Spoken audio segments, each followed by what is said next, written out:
ดีแล้วรู้จักหาเงินหาข้ามใส่เองมันจังหนึ่งคือไอ้ว่าวแหละหนึ่งเจ้าก็สิได้อาชีพแม่นบ่สองเจ้าก็สิมีความอดทนก็สิฮู้ว่าเงินแต่ละบาทแต่ละกีบนี่มันได้มานี่ยากคือง่ายเวลาเจ้าใส่เจ้าก็จังสิคิดว่ากูสิซื้อเสื้อผ้านี่5-6 แสนนี่เสื้อตัวหนึ่ง5 แสนนี่ซื้อดีบ่เฮ็ดเวียกหามื้อว่าสิได้5 แสนนี่มันจังสิฮู้กราบแล้วพี่น้องไอ้กลัวมาเปลี่ยนจอบัตร1 5 ล้าน 6 ล้าน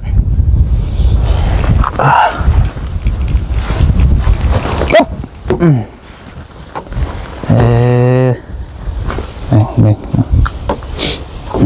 เนาะถือว่าปูแป้นนี่เกือบแล้วเนาะยังละ2 แผ่นพี่น้องเอ้ยก็สิประมาณนั่นแหละบุญทวีสิเป็นสินอนพุ่นแม่แหละพอสร้างหาอะไรถามว่าบุญทวีบ่ได้กลับน้ำบ่วะโอ้ยมื้อแรกมันสิไปหากันเขียดได้วะเฮ้ยกันเขียดกับไผเอ้าไปกับน้องอยู่น้องตันบ่หลายคนโคมจะมีอยู่บ่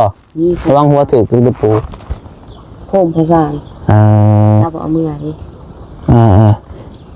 โคมมีโคมประสางติ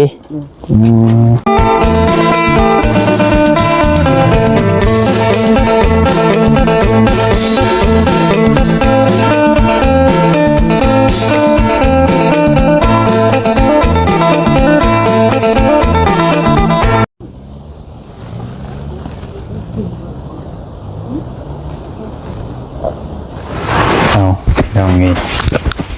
เปิดคลิปเปิดภาพมาบัดนี้ก็เติมเป็นหูปเป็นห่างเป็นทรงแล้วพี่น้องเนาะเฮือนน้องอึ่งน้องตันพี่น้องเอ้ยโธ่ถือว่าขึ้นโค้งหลังคานี่เรียบร้อยแล้วประจักษ์อันนี้พี่น้องเนาะเมืองทรงปูแป้งก็เรียบร้อยแล้วประจักษ์คือไงคือว่าเงียบเงาแท้พี่น้องเนาะทางสร้างทางน้องบุญตบอกทวีไปทางใดเบิดเด้พี่น้องเนาะเพิ่นแล้วเวียกแล้วงานแล้วบอกพี่น้องเอ้ยเข้ามารอบแรงๆพี่น้องเนาะบ่เห็นผู้ใดเลยเงียบกิ๊บพี่น้องเนาะเอาคนอื่นเบิดทักทายสบายดีเด้อพี่น้องเด้อสบายดีพ่อแม่พี่น้อง FC กันเบิดสุขสุขคนพี่น้องเอ้ยบ่สมองสุบอนบ่ว่าอยู่ฝั่งลาวฝั่งไทยและก็อยู่ทางต่างประเทศนะครับเนาะก็พบพ่อกันอีกแล้วกับช่อง YouTube สายกกสายบุญก็พบพ่อกันกับน้องพัดไส้พี่น้องเนาะช่วงบรรยากาศแดดอ่อนๆสีแรงๆพี่น้องเนาะพอเพื่อนน้องอึ่งน้องอ่างน้องตันพี่น้องเนาะน้องอึ่งน้องอ่างว่าตั้งชื่อใหม่ให้เราไปเรื่อยๆพี่น้องเนาะจริงๆใดเด้พี่น้องผู้เธอเริ่มขึ้นโค้งนี่แล้วเราบอกพี่น้องเอ้ยกับปูแป้นนี่เนาะดูสิแล้วและเบิ่งทรงไปเป็นข่าวไปหาผลก้อนพี่น้องใจคือเงียบเงาแทบมือนี่พากันไปทางใดเบิดเลยพี่น้องเอ้ยบัดใจกับเขามาช่วงแรกเขามาผู้เดียวพี่น้องเนาะทางเขาเบาเงาประตูนภาษีตามเขามาอยู่พี่น้องเอ้ยทางเบิ่งพี่น้องเนาะต้มน้ำผิดอย่างเด้นี่เนาะโทรศัพท์ข่อยรุดมือตกลงหันพอแห้งพี่น้องเอ้ยเอ้าอยู่นี่บ่สนามมุทวีใช่นี่เพิ่นแล้วไปแล้วบ่ย่ออันนั้นแล้วเลยฮะแล้วเลยเวียกมืดแต่ละมือเวียกเบิดเลยเอาพอสร้างเมื่อเลยเอาแล้วคือว่านั่นแหละบาดนี้ไม่พอสร้างแล้วเมื่อเฮือนผมบ่อาจจะบริเมื่อน้ำเล่าเอาไปยังคือเมื่ออยากเมื่อสบายดีปลาลุงก่อน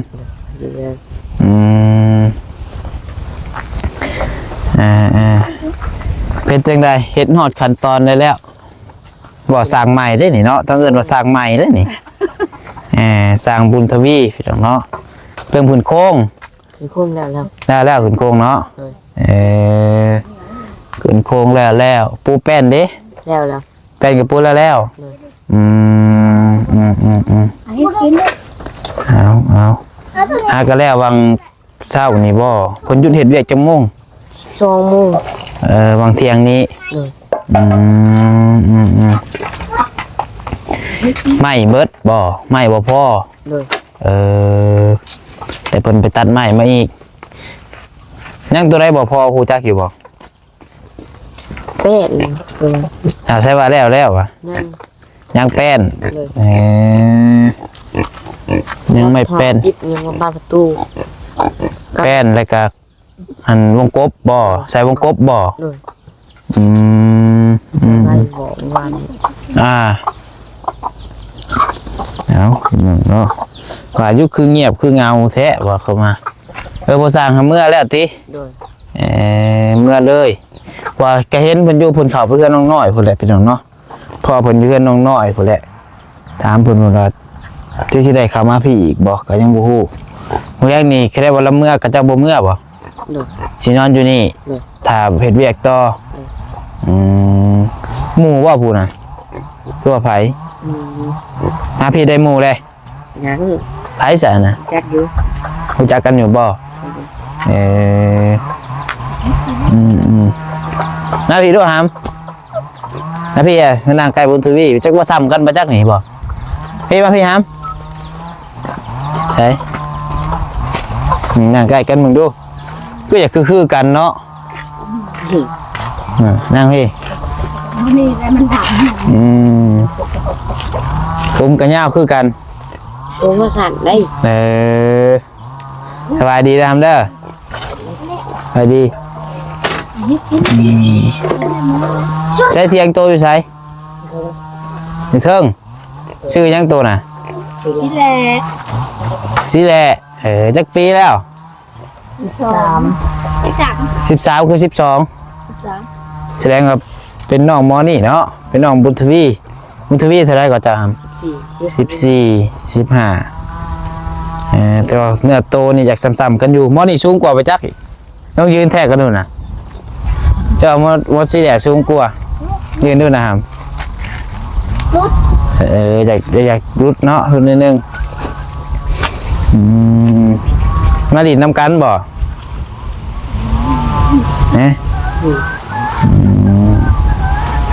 กันผักเวียกเลยเห็ดยังแน่ประจำมือนี่นางดินซื่อๆบ่ไม่ได้ไปใช้บ่ซะโทรศัพท์แบตเบิดบ่ขึ้นยังไง แม่ตูด แบตเบิดคือบุหรี่โทรศัพท์ซะซากซากซิลาเซลโอ้ไปซื้อมาให้ซิลาเซลนี่น้องอึ้งน้องตัน ซื้อกระหึ่มแล้ว ของเจ้าเองบ่สากก็ได้บ่ ได้ เข้าอยู่ติ โดดเขาอยู่ สบายดีเด้อ สบายดี ใช้เอื้อยจะไปใส่ เมนไปตอนเขาปัดไม้ผัว แม่นบ่เสียงปานใหม่นี่ เห็นเนาะ เขาไทยแก่เป็นไง นะเป็นยังไง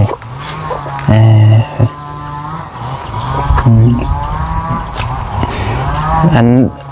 มือนี้ก็อ้ายซื้อนะไปให้อยู่ไปให้บุตรสายฟ้าให้ทุกเจ้าหาแหละซื้ออันโซลาร์เซลล์อันนึงอ้ายซื้อไปให้แล้วก็มีโซลาร์เซลล์แล้วก็มีผ้าเช็ดตีนแล้วก็มีสูบตีนรถให้บีว่าบ่ไม่ให้ปล่อยใส่น้ำกันหั่นแหละ มันแก้วเนี่ย เป็นจังไดฮามพอเฮ็ดได้อยู่บ่เวียงผ่านไปมือแรก เลย นักบ่ บอกปกติ บ่นักเนาะ เลย พอสู้ได้ เลย ดีแล้วคันว่าสู้ได้อดได้ มาพี่บ่ได้ขึ้นฮอดเฮือนฮอดซ่านบ่ซะ กินหอดด้วย กินฮอดอยู่แต่ก็อดหนาวบ่ ดีแล้วคันว่าเจ้าขึ้นได้มีอ้ายก็สมเซยนี่ก็นอนเล่นเกมอยู่เฮือนนอนเล่นเกมอยู่เฮือนฮะคันสุอ้ายบ่คันมีผู้ใหญ่ฝากเงินมาให้ก็บ่ได้กินแม่นบ่อันนี้คันเจ้าบ่เฮ็ดเวียกเองเลยคันมีคนฝากเงินมาให้เจ้าก็ได้กินคือเก่าคันจะรู้จักหาเงินหาค่ำแม่นบ่แหละดีแล้วรู้จักหาเงินหาค่ำใส่เองมันจังหนึ่งคือไอ้เว้าหั่นแหละหนึ่งเจ้าก็สิได้อาชีพแม่นบ่สองเจ้าก็สิมีความอดทนก็สิฮู้ว่าเงินแต่ละบาทแต่ละกีบนี่มันได้มานี่ยากคือง่าย เวลาเจ้าใส่เจ้าก็จังสิคิดว่ากูสิซื้อเสื้อผ้านี่5-6แสนนี่เสื้อตัวหนึ่ง5แสนนี่ซื้อดีบ่เฮ็ดเวียกหามื้อว่าจังสิได้5แสนนี่มันจังสิฮู้คือจักคิดนะเพื่อสิได้เงินมาเพราะอ้ายตะกี้ก็ตอนใส่เงินน้ำพ่อน้ำแม่ก็โอ้ยเงินอยากได้หยังก็สี่เอาแล้วอยากได้หยังก็อยากได้โทรศัพท์ตะกี้ตอนยังน้อยก็คัดเอาโลดมาเดี๋ยวนี้นี่โอ้ยพี่น้องเนาะคันฮู้จักหาเงินหาคำเองแล้วจังฮู้ว่าเพื่อสิได้เงิน20,000นี่ก็บ่ได้ง่ายพี่น้องเอ้ยบางคนนี่หาแต่เช้าจนค่ำก็บ่ได้ฮอด20,000พี่น้องเอ้ยบางคนผู้เพิ่นหาได้ก็ได้พี่น้องเนาะ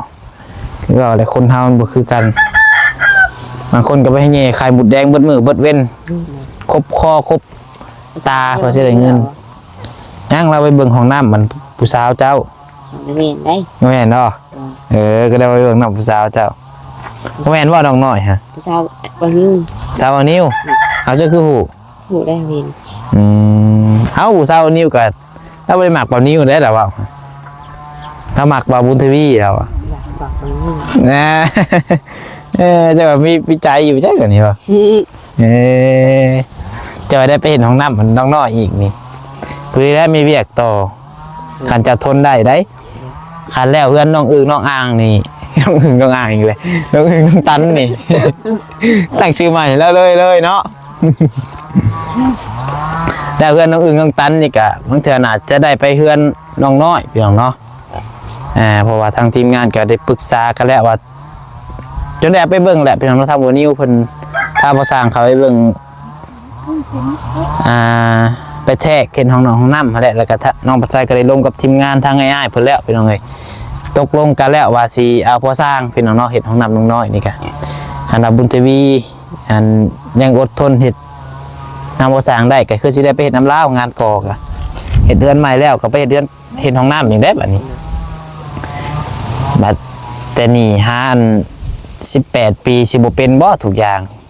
สำก่อเฮือนสำเฮ็ดเฮือนนี่ได้อยู่ดอกเรียนวิชานำลาวพอแต่เจ้าอดทน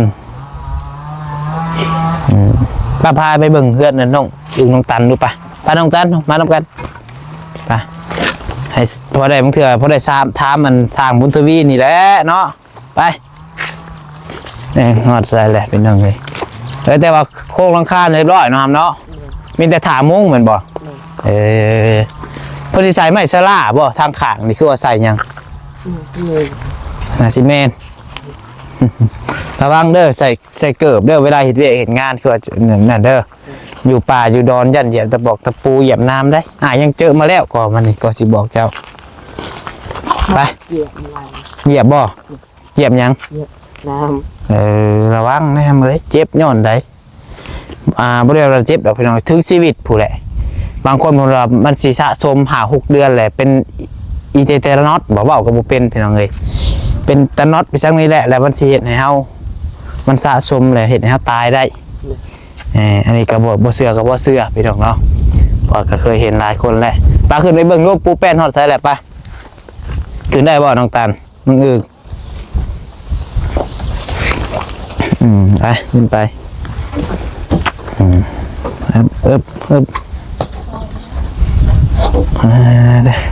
จับมาหน่อยครับเดี๋ยวโอเคตกได้หาล้านได้ตกบาทหนึ่งฮะมันดึงผิวได้ฮะปราบแล้วพี่น้องไอ้กลัวมันเปลี่ยนจอบาทหนึ่งหาล้าน6 ล้าน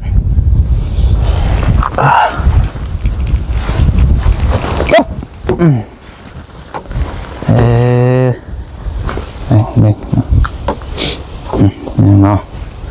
ถือว่าปูแป้นนี่เกือบแล้วเนาะยังละ2 แผ่นพี่น้องเอ้ยก็สิประมาณนั่นแหละเอ้ย2-3แผ่นครึ่งบ่แผ่น1บ่2 แผ่นไม่ได้เผื่อก็แต่ว่าบ่อยากแจกปานใดเนาะบ่อยากติดกันปานใดพี่น้องมันเป็นน้ำไหม้บ่เพื่อเป็นน้ำยังมันนาบางอันกระห่างบางอันกระทีเนาะ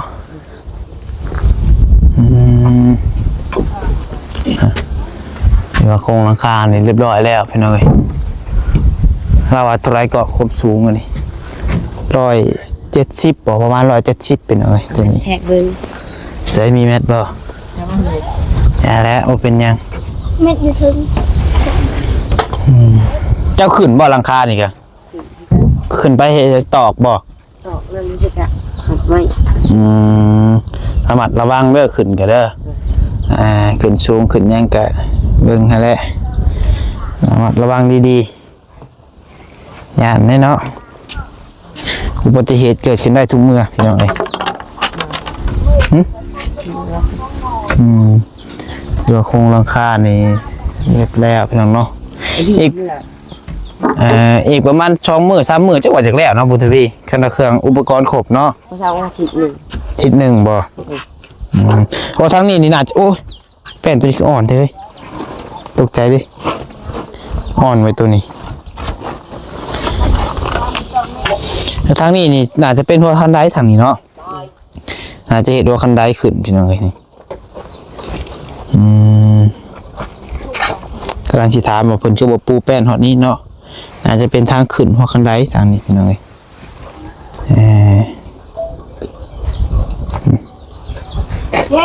กินข้าวกันยังมื้อนี่ กินลงว่า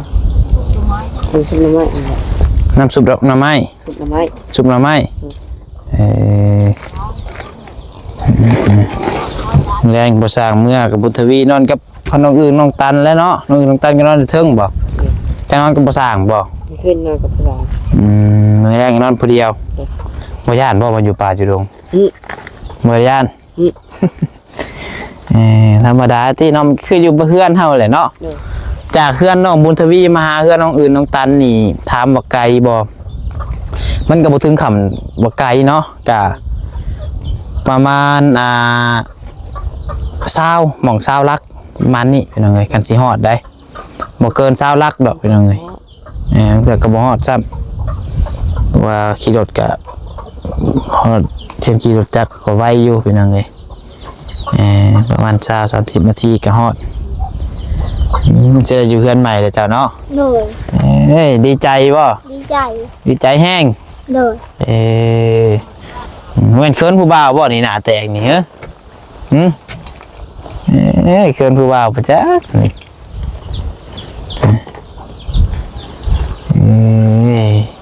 อดหนาวจอยก็ได้มานอนเฮือนใหม่เนาะ โดย พอตู้ไปช้างเพิ่นมาซอยเพิ่นเมื่อบ่แล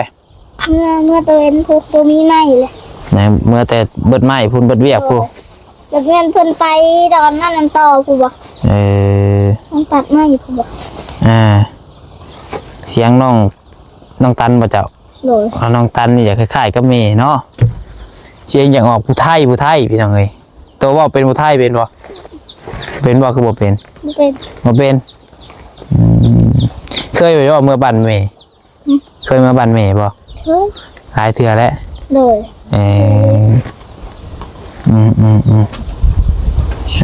นั่งเลยเนี่ยคือว่าได้ยินข่าวว่ามึงแดงสิไปหาการเฉียดบ่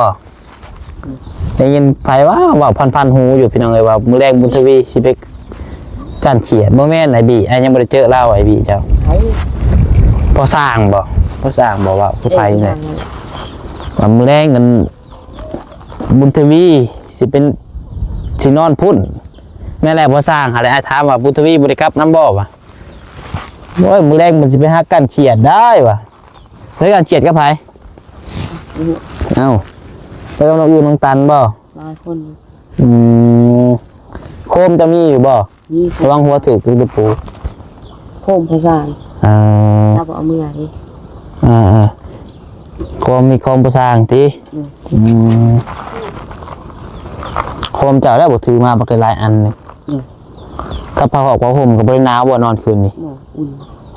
นอนอยู่ในเต็นท์บ่ผ้าห่มมีจักพื้น ซอง พื้นคนละพื้นก็บ่สร้าง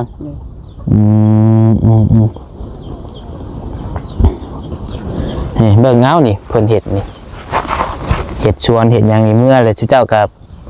บัดเมื่อเลยก็จื้อเลยก็ไปเฮ็ดนี่นักษาได้เฮ็ดได้ปลูกผักปลูกหญ้าได้วีซ่าเด้ แล้วก็ไปเฮียนเอาน้ำน้องน้อยก็ได้บ่แล้วก็บัดไปเฮ็ดห้องน้ำน้องน้อยก็สิได้ไปนอนอยู่เพื่อนน้องน้อยอีกแล้วบัดไปเฮ็ดห้องน้ำนี่เนาะเห็นยังไงไปลงปลาแดดปะลงก่อนไปลงไปก่อนเลยจับให้แดดแล้วเป็นยังไงคอยเด้อเบิ่งได้ยังบ่มีหัวคันใดเนาะแป้นนี่อยากบางอันก็อยากอ่อนเป็นยังไงฉันพายน้ำหนักหลายๆคือเบาลี่นี่เหยียบอันเดียวจังหวัดลงไปจังนี่นี่ก็บาปแล้วเนาะหยอกได้เด้อเอาจับเนี่ยโอเคลงมาได้บาทนี่เฮ้ยเมื่อนี้มีพายไหนมาไอ้ที่มีแต่บีผู้เดียวบ่มื้อนี้ยังมีเพิ่นมาติปึ๊บอ๋อเนาะไม่อีกเนาะไม่เสียนแต่ว่าไม่เสียนนี่เรือบ่จากเรือจำพวกนั้นยังสิใช่อะไรอีกเนาะโอ้ทุโอเคมาไปลองเลยเนาะหม้อยังกันน่ะเห็ดยังกินเลยหม้อน้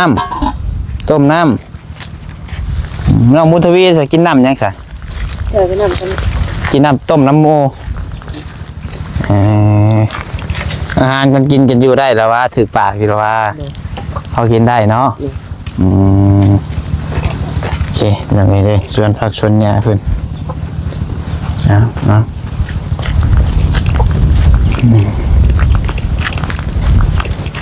ได้ฮะนี่ละมาใครมา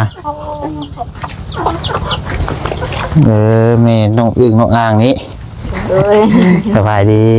เลยแต่ไปตัดไม้น้ำพอเป็นโต้ครับอันผูกคันไดมันนั่นแหละแป้นยังไม่บ่พอแป้นกระบอกคันไดไปจะค้นตันใหม่นะน้องอึ่งกับปอนั่นแหละอยู่นะ2 คนนะ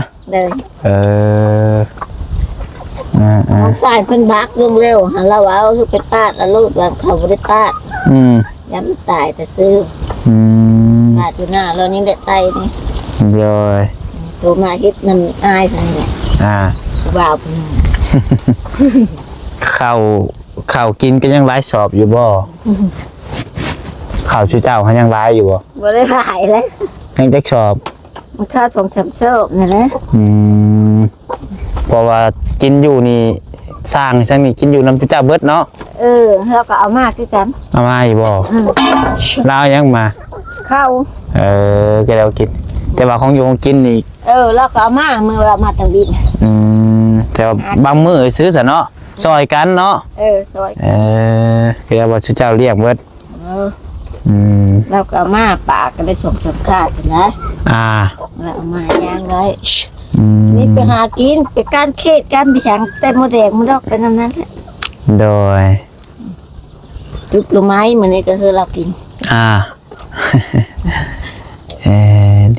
ดีละหนึ่งข่าวที่แว่นชุกเลยบ่ฮะมาน้องตันไว้นอนเพลินไปนอนเนาะเอาสู้ๆเด้อฮัมเด้ออดทนเอาแหละคันบ่ไหว้คันจากเมื่อไอรีกับโทรบอกเด้ยันว่าจากเมื่อคันแบบมียังจำเป็นนะเด้อเพื่อเมื่อยังกับบอกเขานะอยู่ได้ก็อยู่นี่แหละเด้อ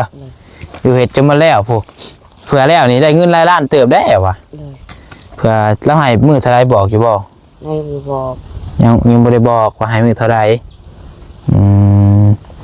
สมมติว่าแล้วเพื่อนน้องอึ่งน้องตันนี้แล้วก็ไปเห็ดต่อของน้ำฮัน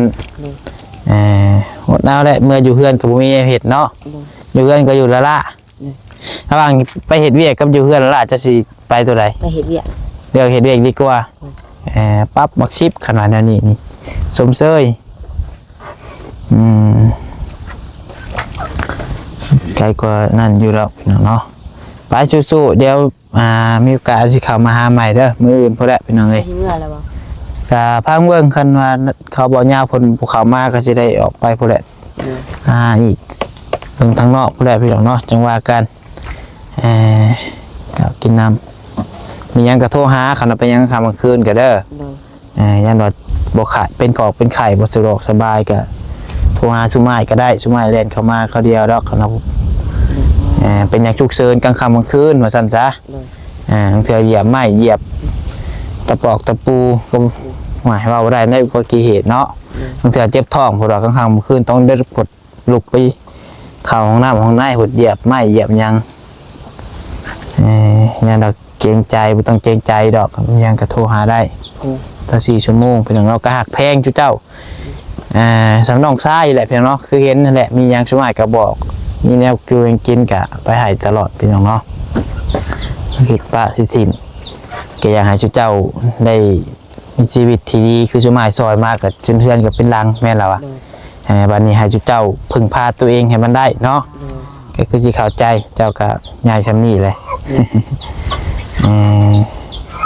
ไปสายกลับก่อนวันนี้เด้ออยู่ดีมีแฮงเด้อน้องเด้อกลับก่อนเด้อสบายดีจังเลยสบายดีเด้อเด้อไปพี่น้องเนาะพอทางบ่อแก้วครับสบายดีเด้อสบายดีมาโดนละบ่ถ้าก็มานี่แหละถ้าก็เลิกการเรื่องใดนี่ก็เล่นมาเลยเจ็บหัวเนี่ยมันนี่ก็ได้ไข่แตกไข่แตกหน่อยโอ้เหตุได้คือว่าไข่แตกก็คือว่าไปเมื่อวานนี้แหละก็ไปคนมันแล้วก็ปั่นมันตากแดดกันนี่เลยแล้วก็บุมีเวลาพักผ่อนคืนนี้ก็ลุกตีดึกขนาดว่ามีเวียกเด้ลูกนึงเลยฮะก็มาแต่ค่ายป่ะโดยเมนแล้วเจ้าสิกลับแล้วบ่เดี๋ยวกระวาสั้นๆแล้วว่าสิออกไปพูดแล้วหาเขาเบิ่งตัวจริงว่าไปหาน้องของน้องควันพูดแล้วนอกพูดแล้วเข้ามาเยี่ยมเบิ่งให้ซื้อนี่กันไปจังหวะการได้เด้อได้สบายดีไปพี่น้องเนาะน้องปัจจัยก็สิได้ขอตัวจบคลิปปิดคลิปไว้เพียงเท่านี้แล้วพี่น้องเด้อผิดพลาดประการใดก็ขอโทษขออภัยนำเวลาอยู่ดีมีแห้งบ่สุขสุขคนพี่น้องเนาะส่งมาร่ำรวยเฮงๆรวยๆตลอดปีตลอดไปฝากเป็นกำลังใจให้น้องปัจจัยน้องบุญทวีนำทีมงานทุกๆคนนะพี่น้องเนาะขอกล่าวคำว่าสบายดี